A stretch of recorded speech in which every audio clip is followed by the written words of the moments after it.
A Country House Visit from Jan Struther's Mrs. Miniver. They went to Cornwall for Easter to stay with the Edward Havelocks. People who didn't know Mrs. Miniver very well, and even some of those who did, would have found it difficult to believe what a feeling of leaden oppression always came over her during the last few miles of the approach to a strange country house visit. If they were arriving in their own cars, she could comment on it half-jokingly to Clem, which helped to dispel it.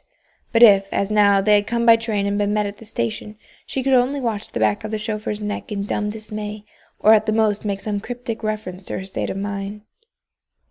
"These modern tumbrils are so fast," she said in an agonized murmur to Clem as the car swept them all too rapidly toward Penzaron.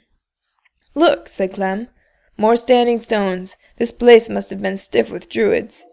He was not unfeeling, but he thought, quite rightly, that she ought to have grown out of this by now. Also he knew that her panic would disappear the moment she set foot in the house, and that she would most likely end by enjoying herself.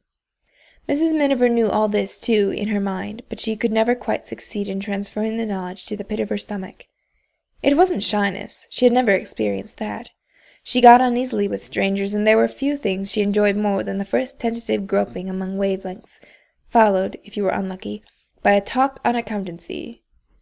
But far more often, thank heaven, by a burst of music. No, it wasn't shyness. It was more like a form of claustrophobia, a dread of exchanging the freedom of her own self-imposed routine for the inescapable burden of somebody else's. She must be prepared to adjust herself all day to an alien tempo, to go out, to come in, to go to bed, to sit, to stride, to potter, worst of all, to potter, whenever her hostess gave the hint. There was always a chance, of course, that the Havelocks' tempo might turn out to be the same as her own, that they might hate sitting long over meals, walk quickly or not at all, enjoy arguments, jokes, and silences, but detest making conversation, and realize that a day without a chunk or two of solitude in it is like a cocktail without ice. There was certainly a chance, but at moments like this it seemed a very remote one.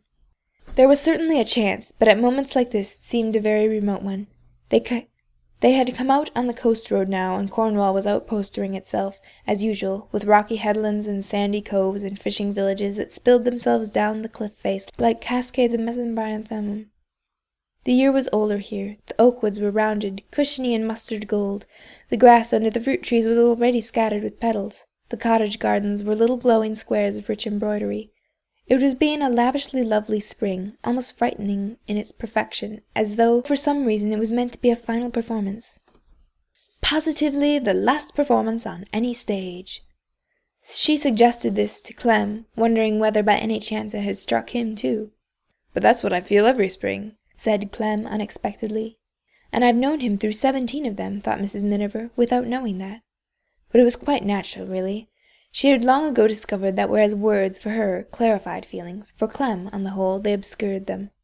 This was perhaps just as well, for if they had been both equally explicit, they might have been in danger of understanding each other completely, and a certain degree of un-understanding, not miss, but un, is the only possible sanctuary which one human being can offer to another in the midst of the devastating intimacy of a happy marriage. She saw every relationship as a pair of intersecting circles. The more they intersected, it would seem at first glance, the better the relationship. But this is not so.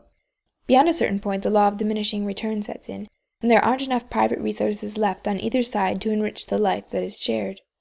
Probably perfection is reached when the area of the two outer crescents, added together, is exactly equal to that of the least shaped piece in the middle.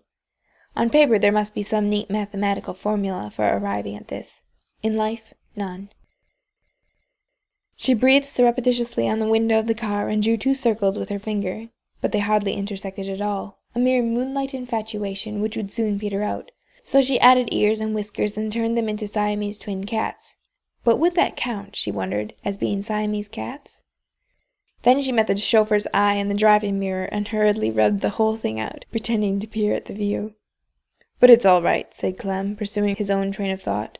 "She always decides to stage another comeback." "Who? Oh, Spring, yes." But she could not respond with much gaiety, for they were actually turning in at the gates of Penzaron. This was the worst moment of all. There was no escape now. In 4 days' time, she told herself, they would be on their way back to London, having probably made several new friends. But somehow this was no comfort to her at all. At any rate, she thought, clinging to a straw, She had just bought herself a really grand dressing-gown, the kind one always caught glimpses of, exquisitely laid out, through other women's bedroom doors. The vision of it sustained her all the way up the drive between the mountainous rhododendron combers which never quite broke on the top of the car. And all of a sudden the ordeal was over, and they had arrived, and Lila Havelock was introducing them to their fellow guests, and the turning knobs were turning, in broad preliminary arcs, ready for more delicate adjustments as soon as the first faint throbbing of music should beat upon the ear.